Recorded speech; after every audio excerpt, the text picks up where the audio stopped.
Sir నమస్కారం sir. నమస్తే sir director Harish Shankar గారు మనకు తెలుసు చాలా డైనమిక్ డైరెక్టర్. ఆయన తన గురించి కానివ్వండి, తన సినిమాల గురించి కానీ ఎవరైనా నెగిటివ్గా మాట్లాడినా కూడా చాలా గట్టిగానే రియాక్ట్ అవుతూ ఉంటారు. అయితే రీసెంట్గా ఆయన ఒక ట్వీట్ చేశారు సార్, ముసలి నక్క అంటూ ఎవరినో ఉద్దేశించు చేసిన ఆ ట్వీట్ ఇప్పుడు చర్చనీయాంశంగా మారింది. అసలు ఎవరిని ఉద్దేశించి ఆయన చేశారు ఈ విధమైన వ్యాఖ్యలు అని చెప్పేసి అందరు కూడా మాట్లాడుకుంటున్నారు. అసలు ఏం జరిగింది, దాని గురించి మీరు ఏం చెప్తారు సార్? అంటే రకరకాల పేర్లు రకరకాల రెఫరెన్సుల్లో వెళ్తున్నారు. అంటే మిస్టర్ బచ్చన్ అనేటువంటి సినిమా ఒకటి రిలీజ్కి ఉంది అయింది, రవితేజది. అది ఆగస్టు 15 దగ్గరకు వస్తుంది డేటు. సినిమా రిలీజ్కి ఉన్నప్పుడు మీడియాతో గొడవ ఎందుకు పెట్టుకోవాలి అనే ఉద్దేశంతో ఆయన ఏదో తగ్గి ఉంటాడని తన గురించి రకరకాలుగా మాట్లాడుతున్నారు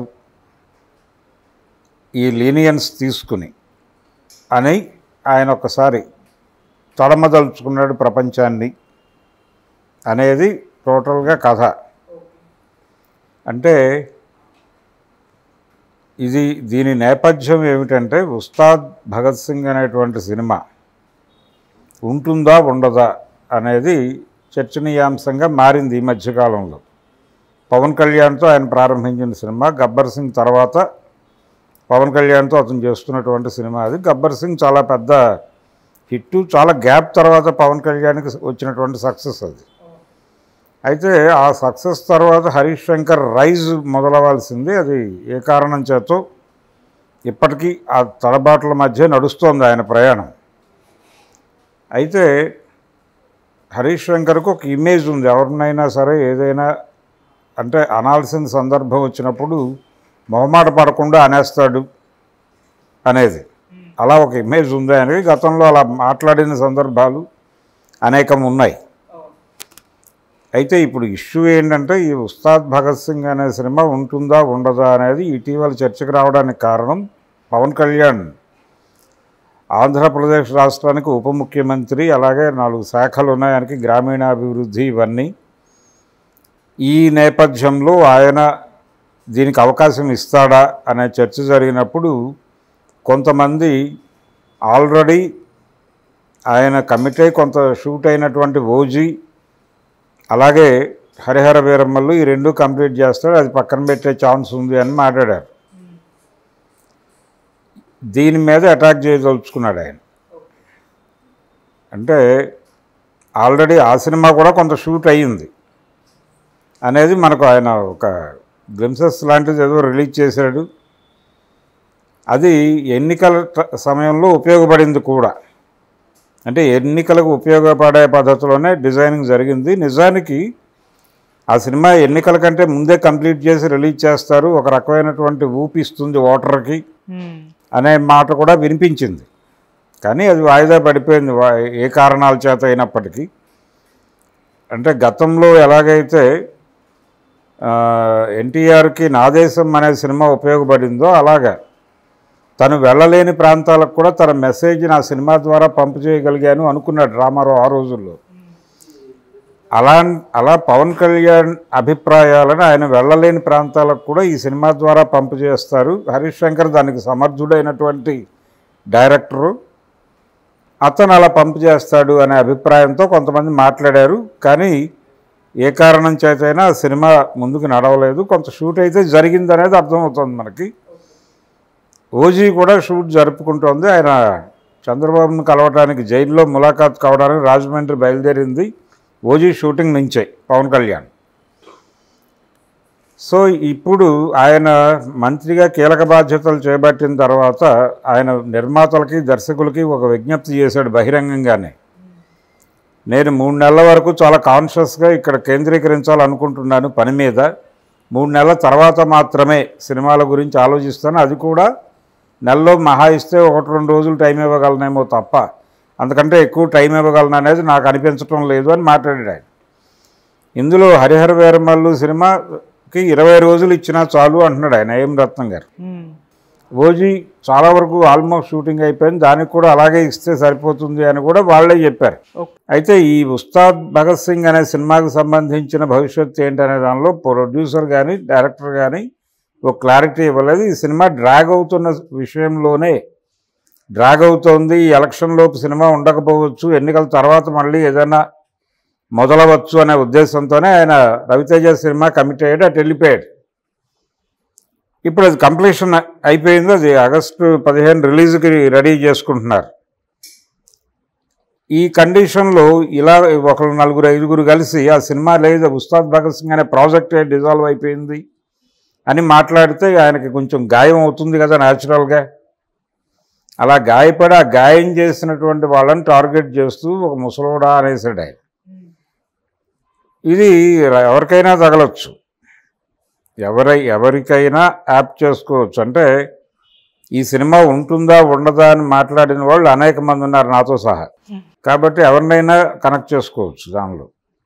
అంటే 3 సినిమాలు 5 సంవత్సరాలు అనేది ఇబ్బంది లేని సమయమే. అంటే ఈ టైంలో పవన్ కళ్యాణ్కి అలా అనిపించవచ్చు, మనం 3 నెలల వరకు కేంద్రీకరించాలి, 3 నెలల తర్వాత 1 రోజు 2 రోజుల కంటే ఇవ్వలేను అనేది ఇప్పుడే అభిప్రాయం. రేపు ప్రయాణం మొదలైంది ఇప్పుడే కాబట్టి ఆ ప్రెజర్లో మాట్లాడాడు ఆయన. ఆ ప్రెజర్ కొంచెం తగ్గడం మొదలవుతుంది ప్రయాణం కొంత ముందుకు నడిచిన తర్వాత. అప్పుడు ఆయన లీజర్ దొరకచ్చు, చెయ్యొచ్చు, కొన్ని షాట్స్ అక్కడే తీయచ్చు, లేదు ఇక్కడికి వచ్చి 3 సినిమాలని కొంచెం కొంచెం చేసి వెళ్ళచ్చు.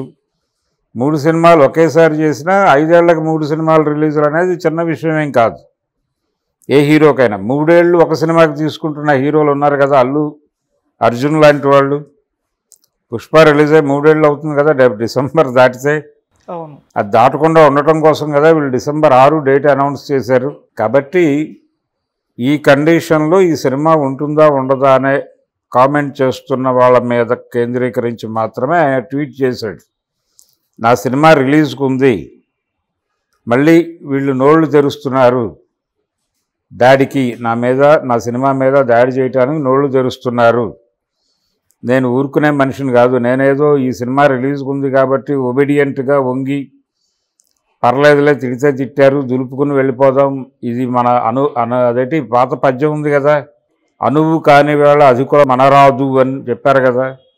ఈ అధికుల మనరాదు అని అనుకుని ఇక్కడ అనువు కాదు అని అనుకుని సీన్లో నుంచి తప్పుకుంటున్నాను అనుకుంటున్నారేమో, అలా తప్పుకునే మనిషిని కాదు నేను. నా మీద ఎవరైనా దాడి చేస్తే ప్రతీకార దాడి ఖచ్చితంగా ఉంటుంది, కాబట్టి మళ్ళీ నా మీద దుష్ప్రచారం చేయటం మొదలుపెట్టారు, మిమ్మల్ని ఎవరిని వదిలిపెట్టను అని ఆయన అనుకున్నటువంటి ఆ ముసలోడా అనే ట్యాగ్కి ఎవరు సెట్ అయితే వాళ్ళకి ఉద్దేశించి ఆ వార్నింగ్ ఇచ్చాడు. నా ఉద్దేశం అయితే ఆయన ఈ సినిమా మిస్టర్ బచ్చన్కి సంబంధించిన గొడవ కాదు అది. ఓకే, అది కాన్షియస్గా ఉస్తాద్ భగత్ సింగ్ తాలూకా వ్యవహారం. ఆయన ఇది అయిపోయిన తర్వాత ఆయన కొంచెం నడక అలవాటు అవుతుంది, అలవాటు అయిన తర్వాత ఏదో ఒక వెసులుబాటులో కొంత డేట్స్ ఇస్తే కంప్లీట్ చేసి మా రిలీజ్ చేయొచ్చు. హరిహర వీరమరులు 20 రోజులు ఇస్తే చాలు రిలీజ్ చేసుకుంటాను అంటున్నాడు ఆయన. సెకండ్ పార్ట్ గురించి మాట్లాడట్లా, సెకండ్ పార్ట్ ఉంటుందా లేదా అనేది వేరే గొడవ. ముందు అసలు ఇది రిలీజ్ అయితే కొంత రిలీఫ్ అవుతాను అనే ఉద్దేశంతో రత్నం గారు మాట్లాడుతున్నాడు. అది కంప్లీట్ అయిపోతుంది.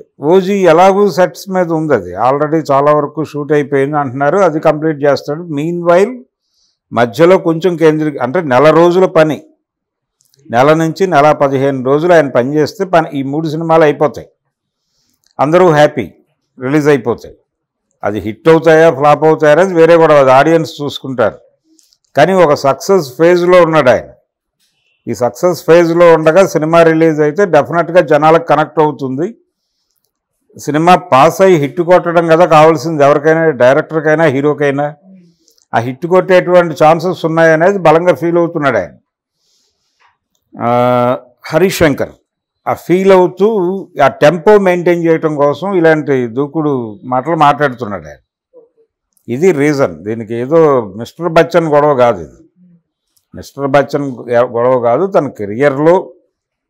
తన కెరియర్లో తను తీసినటువంటి సినిమాల మీద నెగిటివ్గా మాట్లాడిన వాళ్ళు, లేకపోతే తన మీద నెగిటివ్గా మాట్లాడిన వాళ్ళు, ఈ సినిమా లేదంటున్న వాళ్ళు, ఈ సినిమా ప్రాజెక్టు విరమించేశారు. అసలు అంతకుముందు కూడా ఈ సినిమా ఉంటుందా ఉండదా అనే చర్చ చాలా విస్తృతంగా జరిగింది.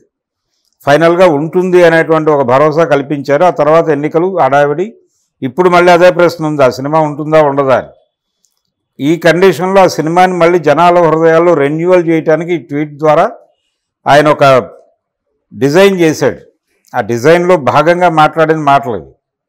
ఎవరి మీద వ్యక్తిగత ద్వేషం ఆయనకు ఉంది, ఆయన దృష్టిలో వాళ్ళిద్దరు ఉంటే ఉండొచ్చు, వాళ్ళ మీద దాడులు చేస్తే చేయొచ్చు, ఆయన అది వేరే గొడవ. కానీ ఇదైతే జనాలను ఒకసారి అటెన్షన్లోకి తీసుకురావటం ప్రోగ్రాం, అందులో భాగంగానే ఈ మాటలు మాట్లాడాడు. అక్కడ వరకే చూడాలి తప్ప అంతకు మించి ఆల్రెడీ అదే ఒక కక్ష సాధింపు చర్య, మళ్ళీ ఇంకొకళ్ళు